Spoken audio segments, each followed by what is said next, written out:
Hello friends, हमारी इस class का टॉपिक है टाइप्स ऑफ रिलेशन। हमने अपनी प्रीवियस क्लास में रिलेशन की डेफिनेशन देखी थी और उससे रिलेटेड कुछ टर्म्स भी पढ़ी थी, जैसे कि डोमेन, रेंज एंड देन हमने डिफाइन किया था रिलेशन ऑन अ सेट, और उसके बाद हमने पढ़ा था इन्वर्स ऑफ अ रिलेशन। ये सारी डेफिनेशन आप प्लीज़ एक बार रिवाइज़ कर लीजिए, क्योंकि आज का टॉपिक पढ़ने से पहले ये डेफिनेशंस आपको ज़रूर काम में आएंगी। और कोई कन्फ्यूजन क्रिएट हो तो प्लीज़ एक बार दोबारा से वो डेफिनेशन पढ़ लीजिए, तभी इस टॉपिक को पढ़ना, अदरवाइज़ कन्फ्यूजन होने के चांसेस हैं। तो चलिए स्टार्ट करते हैं। तो फर्स्ट टाइप ऑफ रिलेशन जो हम स्टार्ट करते हैं वो है वॉइड रिलेशन। अब वॉइड रिलेशन होता क्या है, पहले हम इसकी डेफिनेशन देखते हैं। Let A be a set, then phi belongs to A cross A and hence a relation on A. This relation is called a void and empty relation. हमें पता है कि empty set जो होता है वो हर एक सेट का सबसेट होता है। सो empty set जो होगा वो Cartesian product of A cross A का भी सबसेट होगा। अगर ये Cartesian product A cross A का सबसेट है, so by the definition of a relation it is a relation on A. ठीक है, this type of relation is called a void और एम्प्टी रिलेशन। समझने के लिए एक एग्जांपल लेते हैं। Let A is equals to 1, 2 and 3।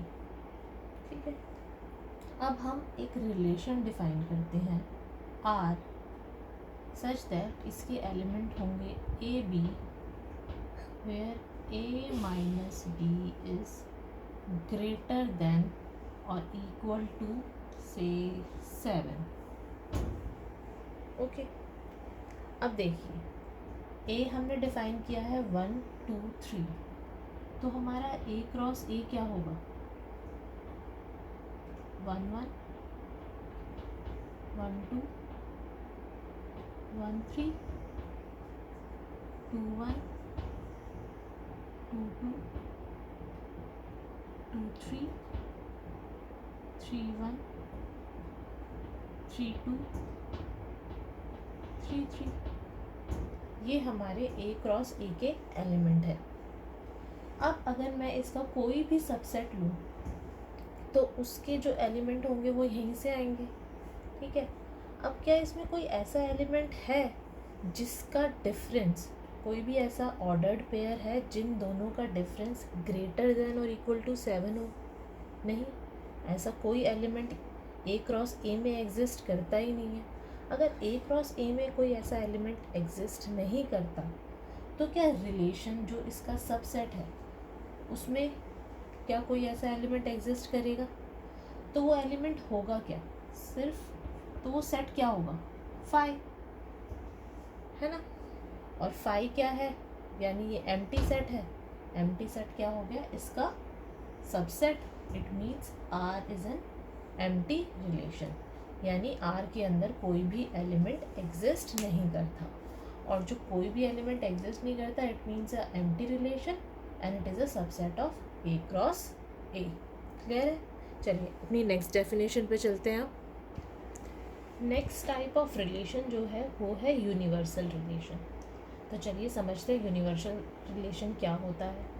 आपको पता है कि हर एक सेट खुद का सबसेट होता है ना? तो it means if A is a set then Cartesian product of A cross A is a set, so it is a subset of itself.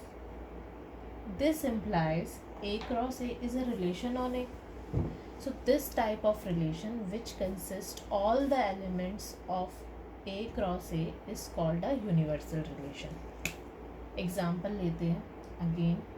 Let A is equals to 1, 2 and 3. ठीक है, A cross A के element क्या होंगे?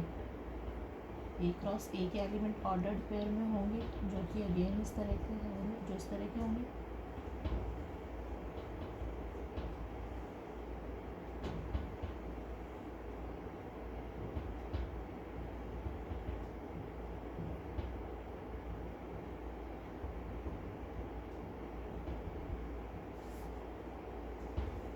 ठीक है, इस तरह के एलिमेंट्स होंगे ए क्रॉस ए के। अब मैं एक रिलेशन डिफाइन करती हूँ, ordered pair a b such that a minus b mod is always greater than और इक्वल्स टू 0। अब देखिए, जो मैंने रिलेशन डिफाइन किया है उसमें मैंने ऐसा ऑर्डर्ड पेयर लिया है जिसके डिफरेंस का मोड पॉजिटिव होगा। अब इसमें जितने भी एलिमेंट हैं उन सब का डिफरेंस का जो मोड होगा वो ग्रेटर देन और इक्वल टू 0 होगा, यानी R के अंदर सारे एलिमेंट्स आ गए ए क्रॉस ए के। It means R is a universal relationship. This implies R is nothing but equals to A cross A. This implies R is a universal relation. Okay? अब हमने जो दो टाइप पढ़े थे, void relation and universal relation, उनके बारे में ये कुछ इम्पॉर्टेंट बातें हैं। फर्स्ट इम्पॉर्टेंट पॉइंट जो है वो ये, जो वॉइड रिलेशन होता है that is the smallest relation on a set. Similarly the universal relation is the largest relation on A, और both void relation and universal relations are called trivial relation. यानी अगर हमें एग्ज़ाम में पूछा जाए कि find the trivial relation on a set A, then we have to find both the relation, void relation and the universal relation.